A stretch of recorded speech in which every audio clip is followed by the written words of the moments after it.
Hello, everybody. This is the Cluster Add-ons biweekly meeting. Today is Tuesday, October 13th, 2020.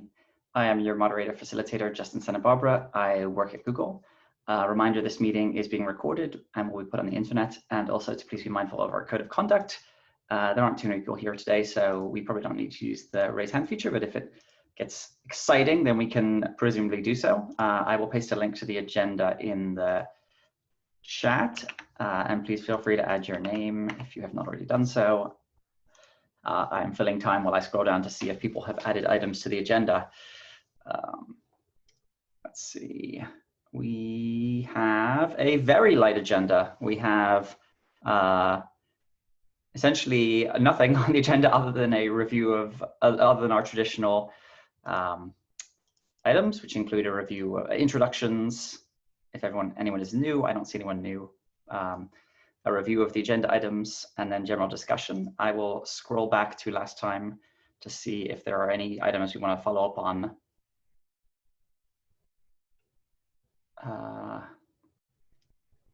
Looks like the only one that I can see is an OCI image kep, which last time we wrote that we thought it was a good idea. It needs an owner, and Nick will follow up with Evan. I don't know if Nick did that, Evan.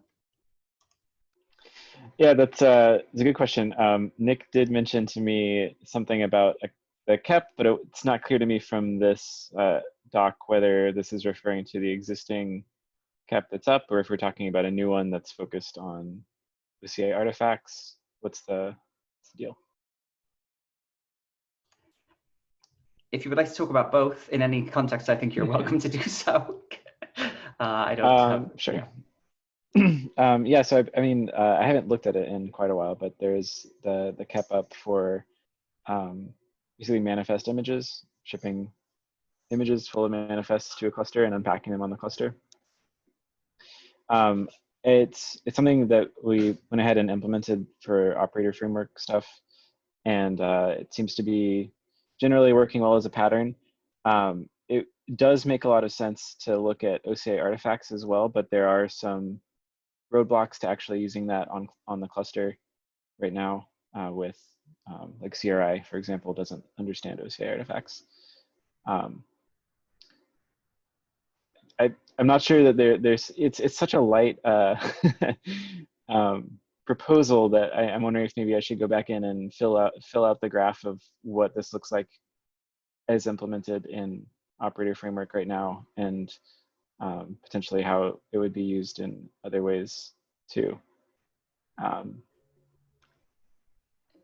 Yeah, my guess is particularly that bit about how it could, how it can be used. I think that would be super helpful to get everyone sort of focused on it. And I will once again try to take a look. We should probably put a link in. I am not sure of the link, but if anyone has a link to it, if they could paste it, we can put it in the notes. Oh no, yeah, sorry. And then I think we should all try to once again have a look at this and see whether it solves any problems that we are encountering, and like actually get some reviews on this, if that's. Yeah, that would be great. I've actually, I started looking at this from a slightly different context recently as well. There is a volume driver for Kubernetes, and I'm not remembering what it's actually called right now. But it's basically an image volume driver where you give an image reference, like a Docker image reference or an OCI image reference, and then it will pull that and mount the file system into a volume for some other pod. And that has a bunch of other, that's relatively similar to what we're using these images for today, just without a volume plugin support. And specifically, the reason is the volume plugin that currently exists is, it uses Builda, like a separate out of process Builda, basically, to pull the images based on the specs, the pull specs, which is fine and works fine for most things, but then if your node has special credentials loaded into it, if your kubelet is authorized for private repositories or something like that, you lose all of that. And so for unpacking them for operator framework use cases, we've just been using a pod with a bunch of init containers that extracts everything.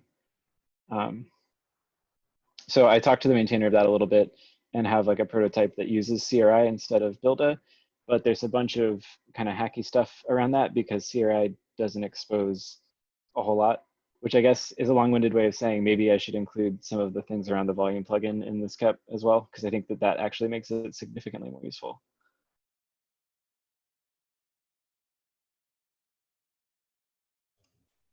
Thank you for that. This is great and timely, and I think we can, I will definitely have a look at this, particularly if we wrap up early. It seems like I'll look at this immediately afterwards. It seems to me like whenever I don't do it immediately, it falls off the radar.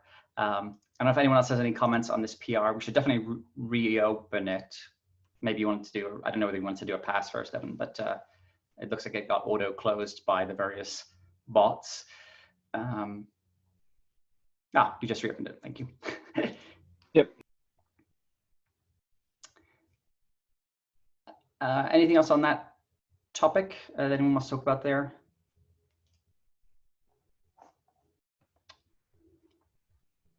Okay, Daniel asked in chat whether we have a recording from the last meeting.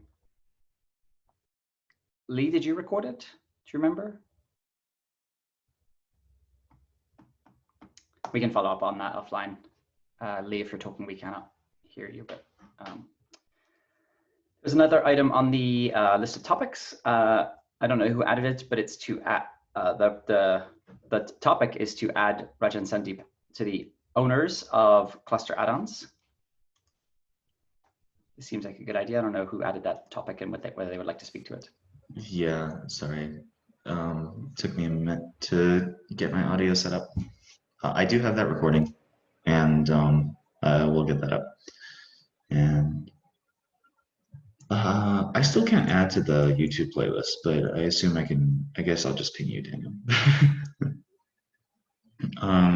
I added this item. We got a couple plus ones. I personally think that this is a good idea. It sounds like you think so too, Justin. Maybe if you want to add your plus one, then we can go ahead and merge it. I do, yes. Okay. Well, Oh yeah, I figured that this was a good governance thing to cover since Rajan Sandeep wants to double down on their contributions. So.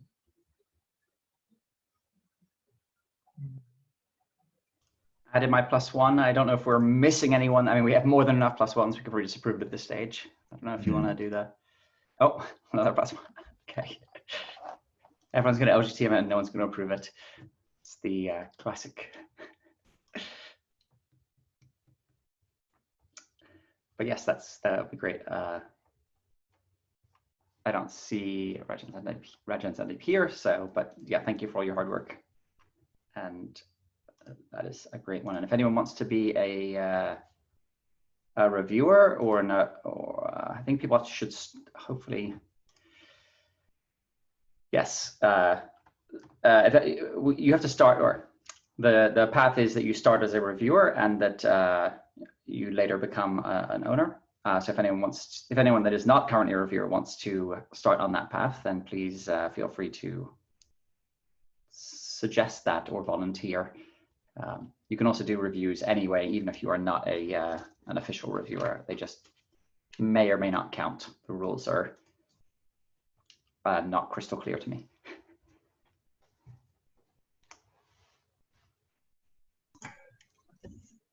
I think we certainly have less bureaucracy in this project than in some of the more core repos.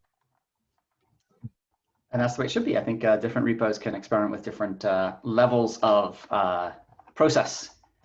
Gradients of governance. Gradients of governance. I like that phrase. I have the light gray governance, please. Yes. Cool. That was oh, go ahead, Lee. I was just gonna ask if Lubomir was attending because of anything Kubernetes related potentially, or cluster API. No, I'm working on the slides for KubeCon, the SIG introduction, so I decided to join the meeting in the background. Oh, okay, cool. Slide procrastination, huh? Yeah, multitasking in a way. That's great. Okay, that is the final topic on our agenda. we can open the floor to anyone that would like to add any topics, or if Daniel, you want to put something in chat or shout it, you can do that.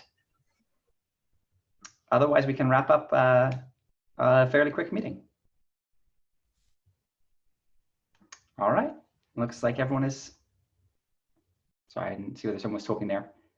Nope, okay. Thank you, everybody, and we will see you all in 2 weeks.